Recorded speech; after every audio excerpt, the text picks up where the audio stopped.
Mga kapuso, sumasabay sa init ng mga pangyayari sa ating bansa ang init ng panahon. 48 lugar ang nakaranas ng init na nasa danger level ngayong araw. Pinakamataas ang 46 degrees Celsius sa Tuguegarao City sa Cagayan at Kasiguran, Aurora. Halos 50 lugar din ang makakaranas ng matinding alinsangan bukas.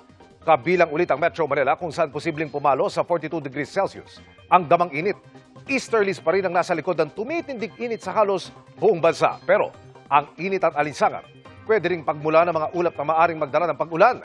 Base sa datos ng Metro Weather, may tsansa ng panandali ang ulan sa Quezon at Sulu Archipelago.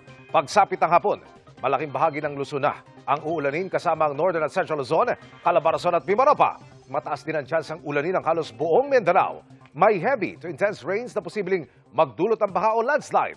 Posible ring makaranas ng localized thunderstorms sa Metro Manila, lalo na bandang hapon o gabi. Kaya, magdala ng payong kung lalabas ng bahay. Samantala, may low pressure area pa rin sa loob ng Philippine Area of Responsibility. Ito pa rin yung dating bagyong Kaloy pero papalayo at wala ng epekto sa anumang bahagi ng bansa.